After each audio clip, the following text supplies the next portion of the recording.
Welcome along to the RT Soccer World Cup podcast. Raf Diallo here, and today I am joined by Ed Leahy of RT Sport Online and journalist John Brewin. And of course, we're coming to the final furlong of this FIFA World Cup. The final between Argentina and France at the Lusail Stadium is going to be taking place on Sunday, live on RT2 and the RT Player.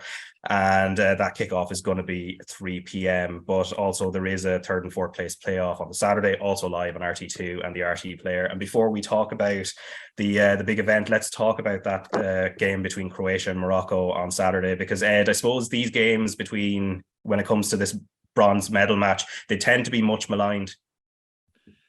Yeah, do you know what? It's time to knock this game on the head. Nobody's interested, and the players aren't interested, the squad aren't interested.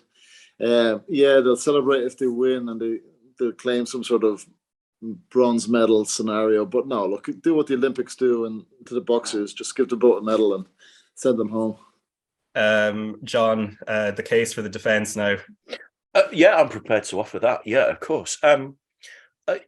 Look at Croatia. I think Croatia have been able to qualify for 7 World Cups in total, going back to 1998. They finished third in 1998, which they really enjoyed. And they beat the Dutch, didn't they? And of course, they finished up second last time. They finished third this time. Now, 3 podium finishes, as you might call it. That's national pride for such a small country. And on the flip side of that, you've got Morocco, who, having already gone through that stumbling block for African teams, but they did lose the semi-final, but finishing third will be a huge achievement for them. And you think of teams like, and funny enough, I'm thinking of teams like Bulgaria in 1994, Turkey 2002, but then you compare it to the attitude of, well, my brave boys, England, 4 years ago, who turned it in against Belgium. And then I think 2014, Brazil, having sobbed their way through the week, having lost 7-1, then did the same against the Dutch. So it's a strange game. I understand Ed's point, because there's a possibility one of the teams isn't going to be bothered about it, so it's uncompetitive by its nature. But I'm not sure that these two teams don't want to win it. It just depends on mental and physical fatigue. Yeah, for sure. Yeah, look, one thing I will say about it, Raf, is that there's been so much, especially under Morocco's side, there's been so much of a spotlight on them and so much intensity, and I wouldn't say pressure, because it wasn't pressure because they over exceeded their expectations, but just that sort of all the way through it, they were so highly strung about doing their absolute very best, and they were just giving absolutely everything to it. So I think they'll go and enjoy this game, and they'll probably play really well. I think Croatia might just see it as being a step back from the previous one and may not show up. But there is the angle though as well, John, isn't there, of Luka Modric now? The coach Zlatko Dalic has said that he expects Modric to go on to Euro 2024 when he will be 39 years old. Wow. But yeah. There is the possibility, well, of course, as well, that Croatia have a Nations League finals in June as well. So probably tomorrow, unless Luka Modric makes a sort of drastic decision, probably isn't going to be his last game. But still, for some of the cohort of that Croatian generation, it certainly will be a swan song of sorts. Yeah, you've got other players like Perisic, haven't you?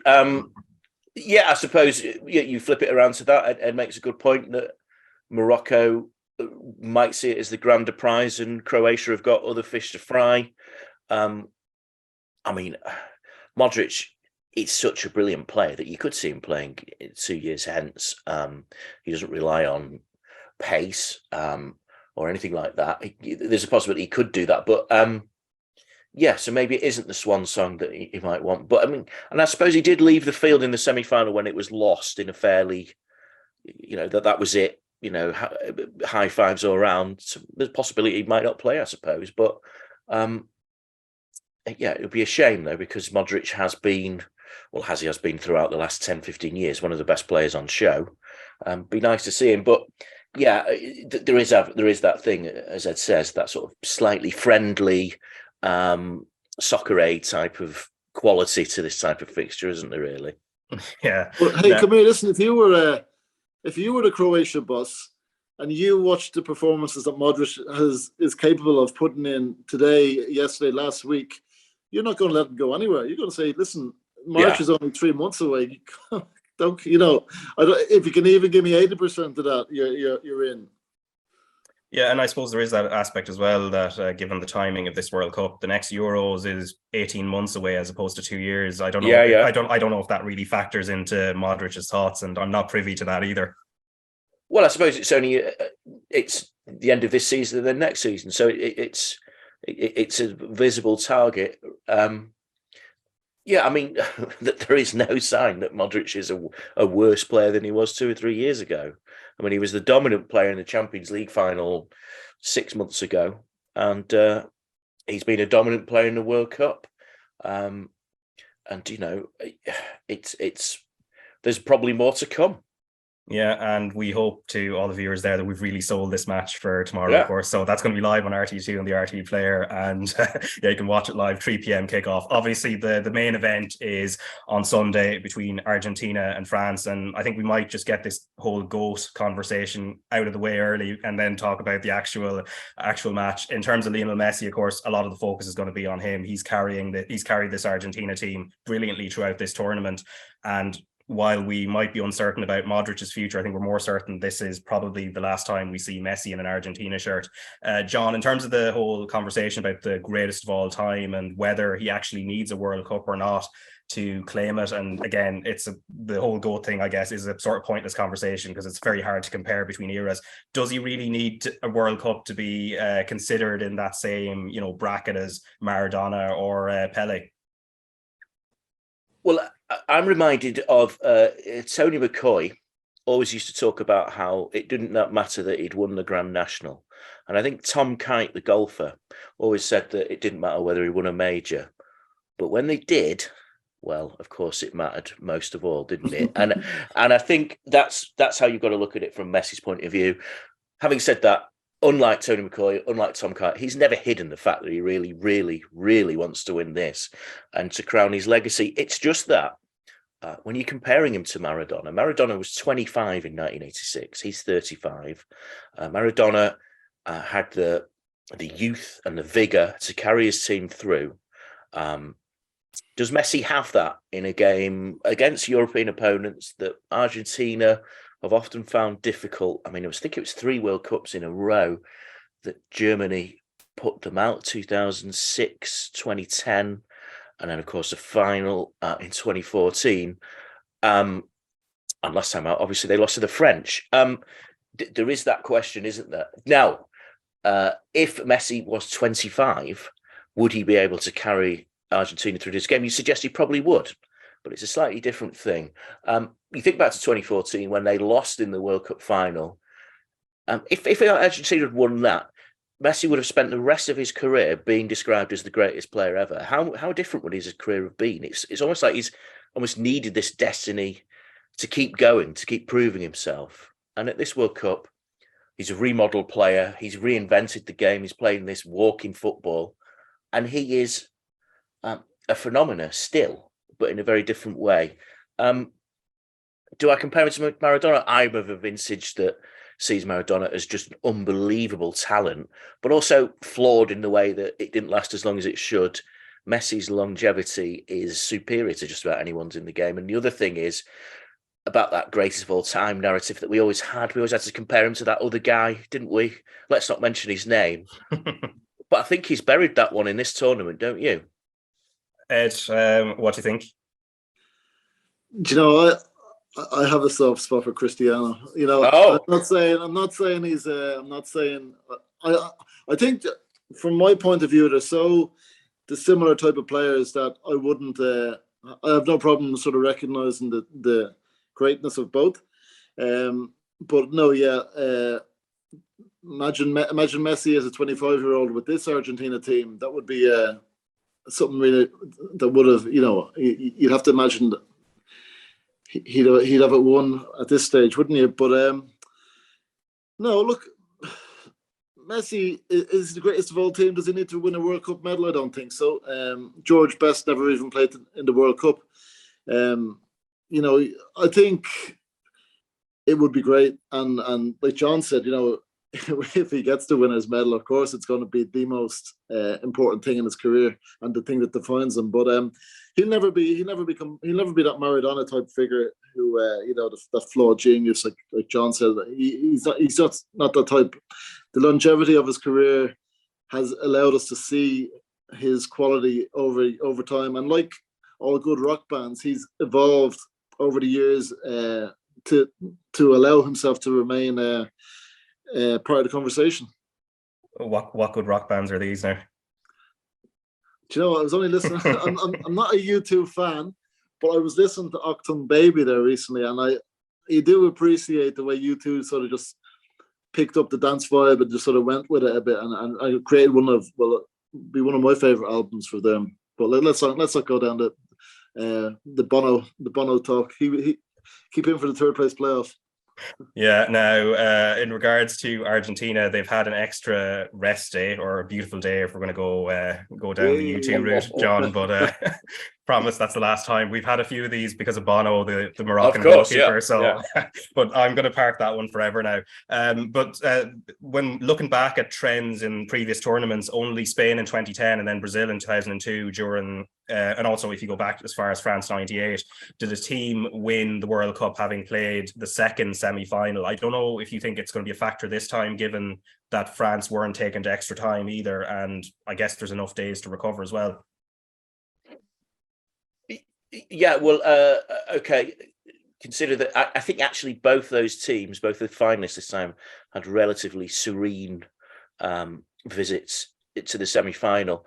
If that was the case last time, Croatia played against England, and that went to extra time. Back in 2014, Argentina, who lost that game, they had gone to extra time with penalties against Germany. So yeah, I think extra time and penalties is a big factor because of the psychic energy that these teams are using up.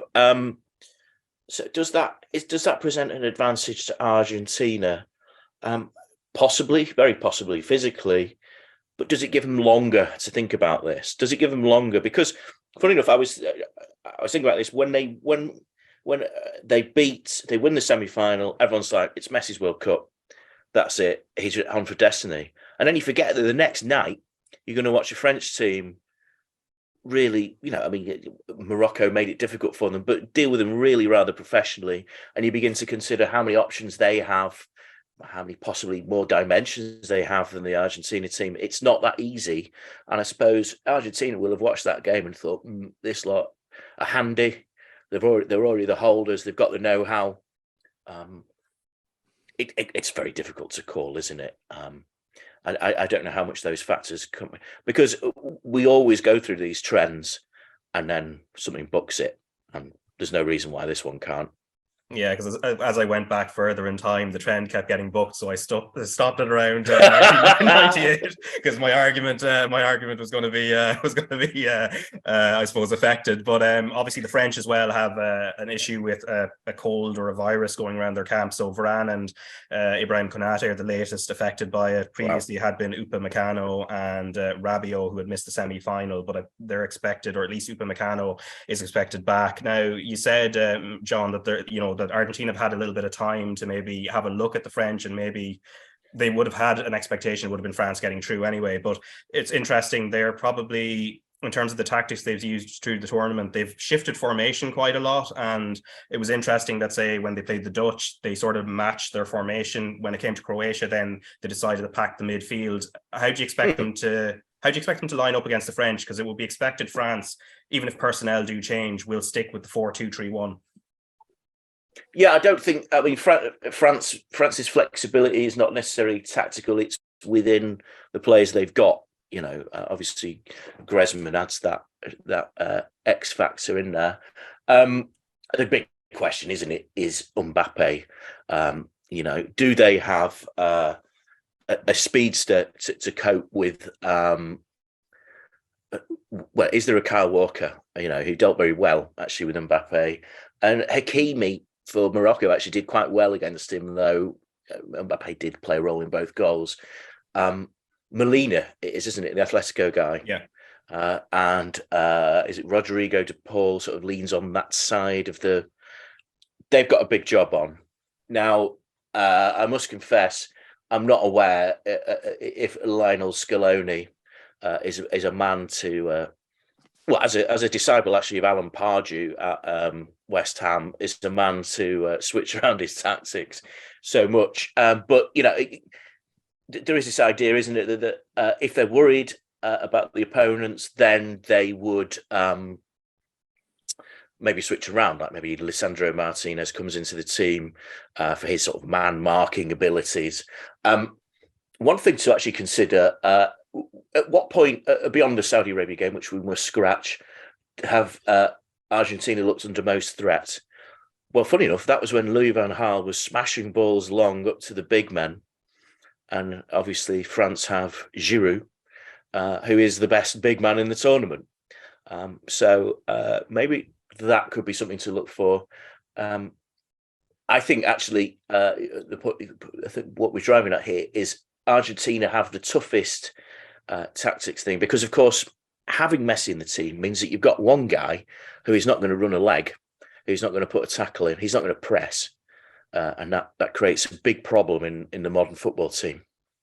Yeah, and certainly Ed, I suppose he's on the side of the pitch where obviously he tends to lean towards the right in terms of where he cuts in from, and that's the side Theo Hernandez, who is the most forward thinking of the full backs for France, and also Mbappe are going to be. So as John said, I mean, the task for Rodrigo de Paul, who's usually sort of Messi's bodyguard behind him, and then whichever full back starts, and whether it's in a three at the back or in the in a back four, they've got a huge task on their hands on that side.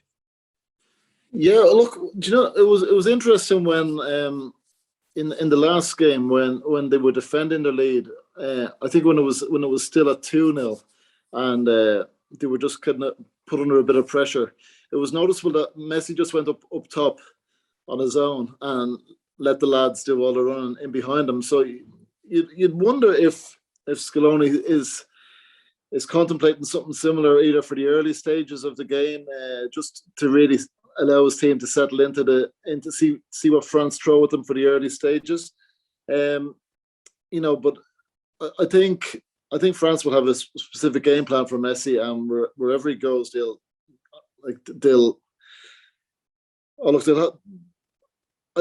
expect him to be out there. They'll imagine Hernandez is tough as nails, as well as getting forward, and he's quick as well.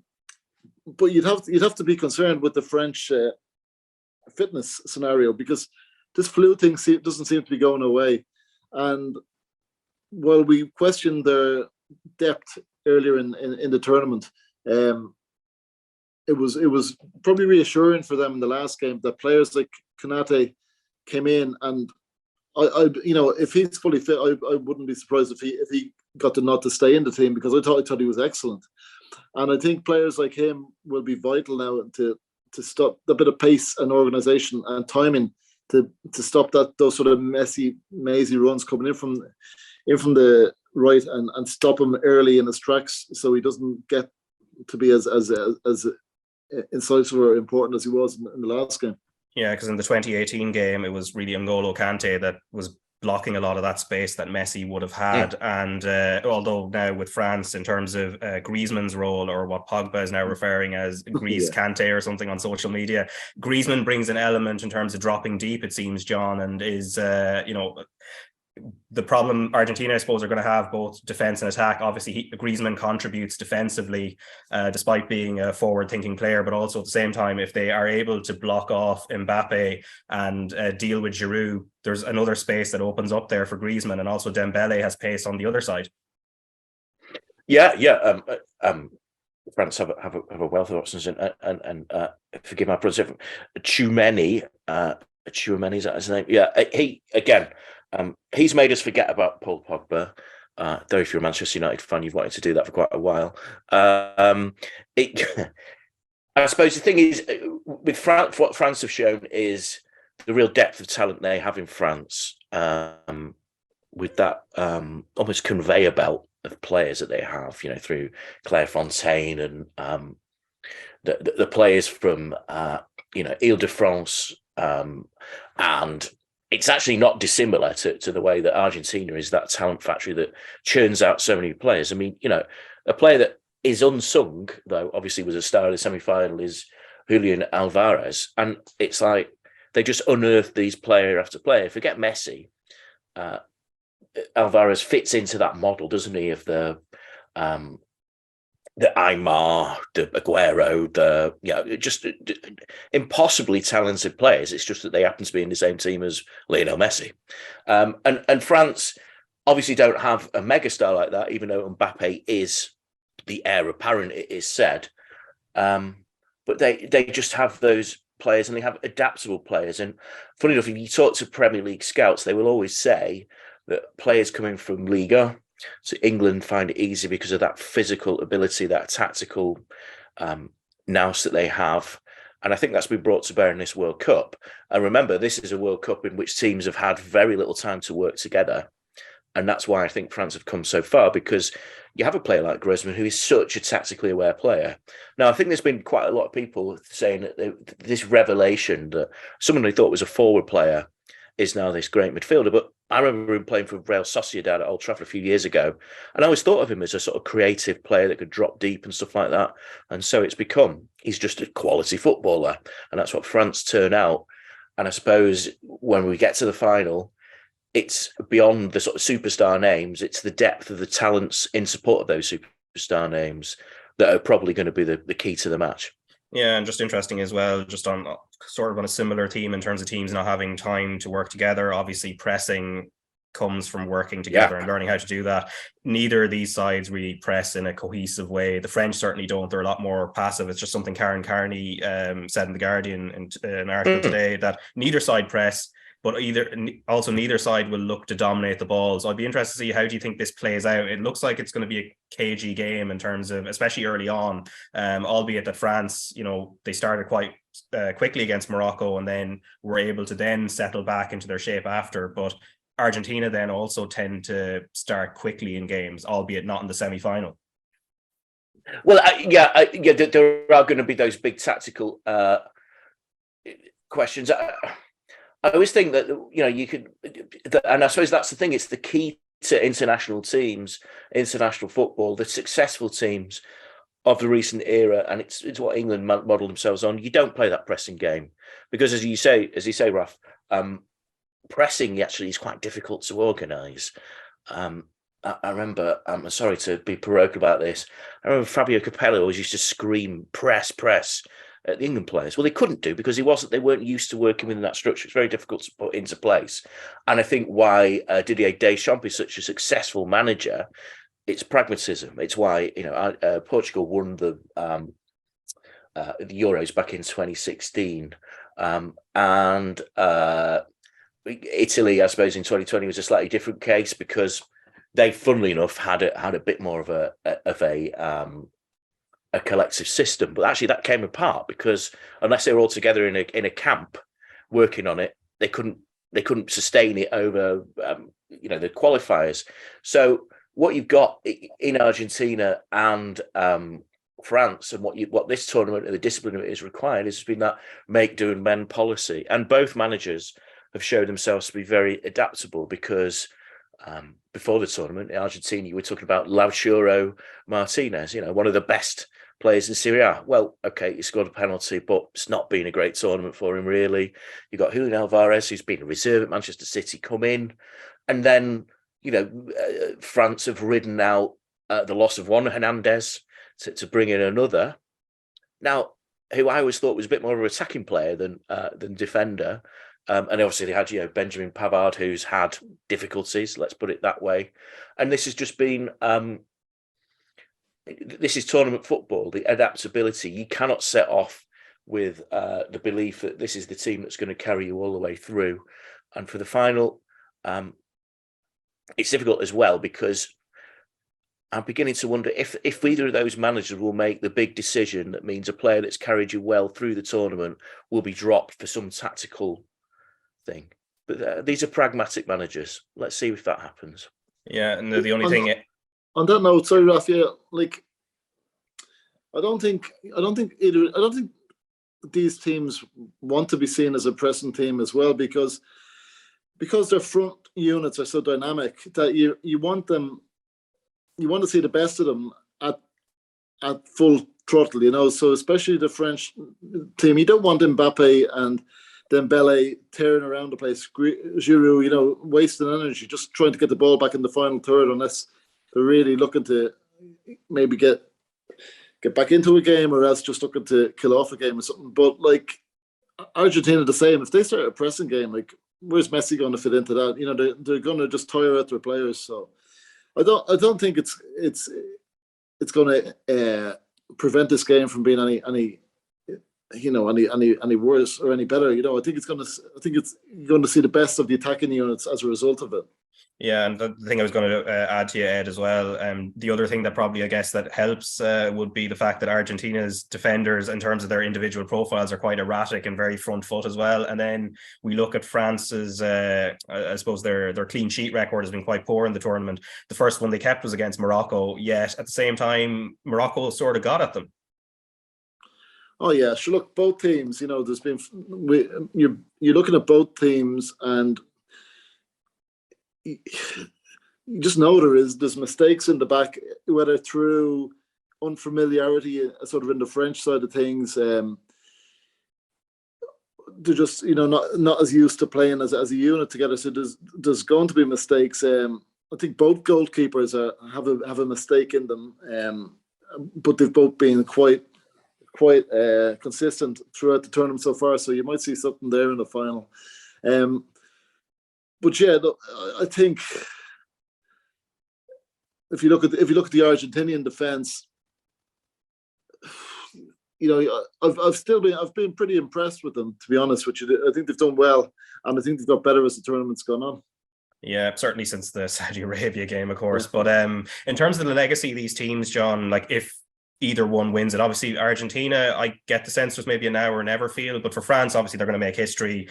First team in 60 years to, if they do win, to do back-to-back World Cups. But in terms of their standing within the game, let's start with France and how you view this particular crop of players in this generation. And albeit we have to admit the 2018 final and 2022 teams, the selection of players is only going to probably be half of the 2018 team starting for injuries and other reasons. But like, where do they stand for you in terms of history? Because they're a bit different from Spain from 2010, say, where Spain had a defined style. It's hard to define what France are. Yeah. And let's compare them to the great French teams. And actually, the great French teams have only really arrived in the last 40 years. So I feel qualified to talk about them. So, you know, the team with Platini, Giresse, Tigana, Fernandez, actually we're lacking a striker, but we're brilliant. You know, the greatest midfield perhaps that has ever played in a Euro, certainly. And then, of course, that team in 98 and 2000 and Euro 2000 were fantastic. And Deschamps obviously was a key player in that and a captain, which adds actually, when we're talking about legacy, Didier Deschamps, it's the possibility that he will have captained a team to the World Cup and won it, and then won it again, which is sensational. Now, you know, you compare that. I mean, Franz Beckenbauer is one of the game's all-time greats and great statesmen, but Deschamps is a much less respected character. Perhaps that he will be afforded that respect if they win it. Certainly not by Cantona. Let's just well, the water carry thing is something he's carried around. No pun intended. Since, you know, the mid-90s when Cantona aimed that slur at him, but he was a fantastic player, and you know the gel within that Juventus team was there, and the same with the French team, and he's pretty much the same as a manager as well. Nothing is particularly complicated about what he does, and that speaks to the thing that you said there, which is that there isn't this overly tactical style with the Spanish team that, you know, that you would expect the Spanish drills of, you know, 2008 to 2012 would be far more complicated than working with, you know, DD on set pieces or anything like that. He's a pragmatist, and he's recognised that football in the international sense requires pragmatism. Yeah, I don't think this team is possibly as good as that team 4 years ago, But again, we're in a different paradigm because we're in a different time, a different discipline required.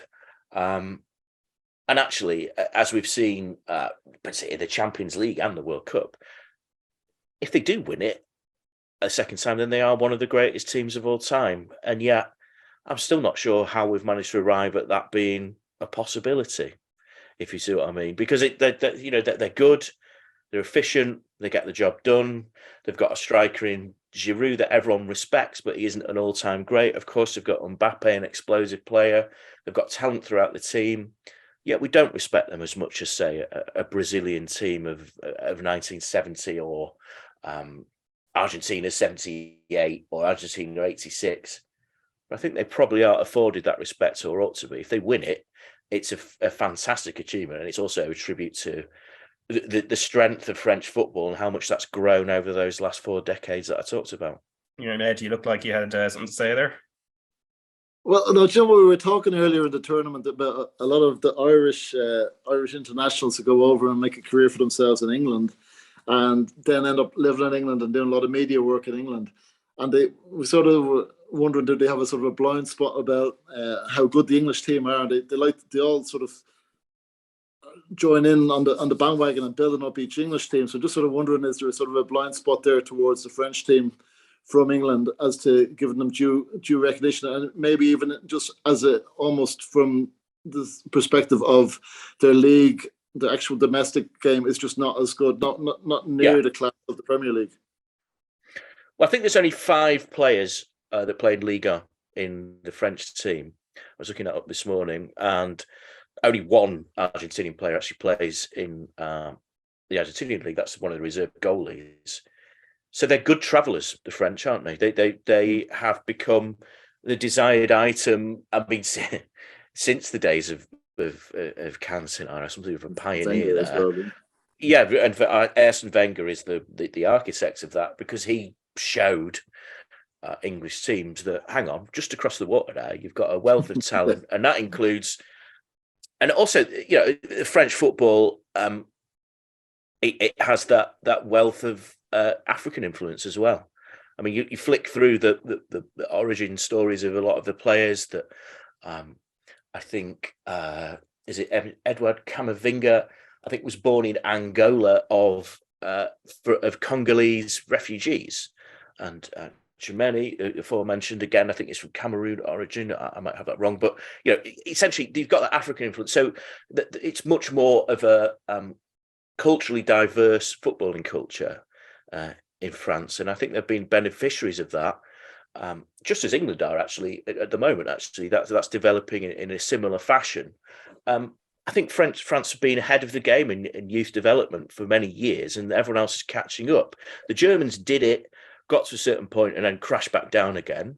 And England have got to a plateau, but the French keep on developing. It's a tribute to their organisation and the talent spotting in that country. Because the thing is, you flick through that French team, and they've got so many different types of players. There's not there's obviously an English archetype of player that's changed a bit now. And I'm afraid to say there was an Irish archetype of player that's changed a bit as well, I'd say.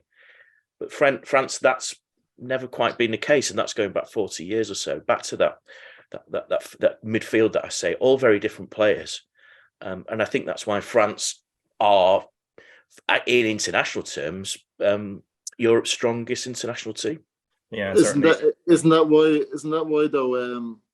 They are one of the greatest teams, because not necessarily in that 1970s Brazil stylish team, but the greatest teams as in getting results, winning tournaments, adapting to play, changing it around, just learning how to beat teams, like the way they got the early goal against Morocco. And when you watch the classic Spanish Portuguese style of the beautiful game, unable to do it, Yeah, absolutely. Yeah, and also in Argentina, John, I guess there's that sense, as I said, of a now or never. Once Messi goes, and this will certainly be his last international game. You've mentioned the likes of Alvarez and that who are coming through, but there is a sense that realistically, for at least maybe another, you look at the profile of the team and the age profile, it doesn't look like they're necessarily going to be contending in 4 years. Obviously, it's hard to predict at that stage, or 8 years. Maybe it might be a generation after that. And as much as there's pressure on Messi, there's probably pressure on the country that it has to be sort of now before a longer wait. Yeah. That phrase "generational talents" applies most of all, I suppose, doesn't it, to Argentina? Maradona, Messi. There isn't. Those are talents for any generation. But that there is this idea floated, and I'll credit him. He's a friend of mine, Jonathan Wilson, was saying the other day, and I think this is true, that I think if you go between 1997 and 2007, Argentina won 5 out of 7 World Youth Championships, the under-20s, and that produced that wealth of Argentinian players that flooded Europe.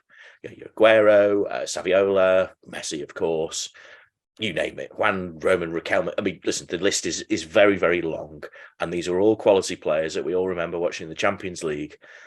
And that's not to say that the well is completely dry, because, as we've mentioned, a couple of young players coming through. But I suppose when you see a player like Angel Di Maria still floating around, you begin to think, well, this is Argentina. Can they not find someone that isn't Angel Di Maria? Because, I mean, as good a player as he can be, and he's clearly a good tourist, and also it does help that he is Lionel Messi's mate. You've got, it is now or never, and it's felt now or never for quite a while because of that Messi generation. And I think the coach at the centre of that is it Jose Luis Peckerman, who was actually coach coach of Argentina at one point, and I think coached Colombia in recent World Cup. Yeah, and I think he's the Venezuela manager at the moment, as far as I know. Yeah, so he's a gun for hire these days, but at one point he was like the most successful youth coach in the game, and he's I suppose the father of that generation of bringing those players through. And if you actually look at the winners of World Youth Championships recently, under 20s, they've all been European since that big change. And what that means is that, the well is drying up, and, there is that diversity of talent coming from around the world now. It's not completely concentrated on South America, and it's not completely concentrated on Argentina from South America. So, yes. And again, it helps to have Messi around, no matter how little he's going to run for you. Yeah. So before we go now, Ed, what's your head and your heart saying in terms of where the direction of the World Cup trophy goes in the end? Yeah, it's a conflict, isn't it? I think it's the head is saying France, and the heart obviously with Messi. It would be great to see him with the trophy, but no, I just think France will work out a way to win it, and provided that they're not overly exposed with the illness side of things, I think they'll win it. And John, final word to you. I'm tempted to go with Ed, actually. With actually the illness factor.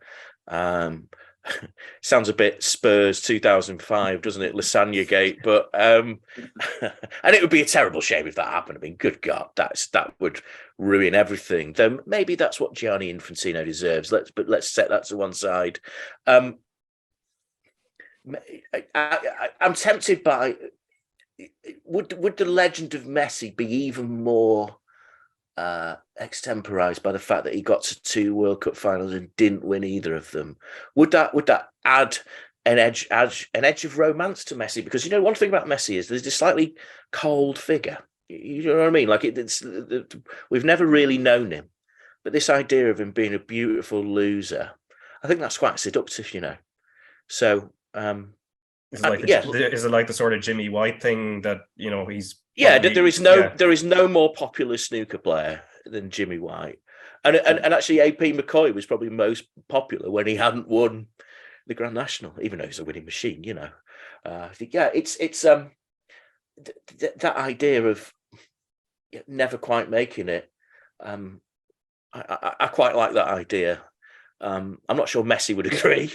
But I think I can see Cristiano Ronaldo kind of enjoying that. I mean, there could be a party in a Portuguese villa or somewhere, but if that goes down. But I think France could have a little bit too more. I do think Argentina it tactically may be have the problems against the arch pragmatist in Deschamps. But let's see how the sickness report goes first, shall we? Yeah, and Hey, so one thing, sir. If Argentina were to do it, you could imagine that Messi is going to have to do something spectacular for that to happen. And should that be the case, what a way to bow out. Absolutely. Yeah, most certainly. So that final, 3:00 on Sunday, live on RT2 and the RT Player. And of course, before that on Saturday, you can also watch the 3rd and 4th place playoff between Croatia and Morocco. That's it for today. We've only got the World Cup final to wait for now. In terms of the podcast, we'll be recording one straight after the decider, regardless of what happens. But Ed Leahy, thanks a mil for coming on today, and also John Brewin. Thanks for having me.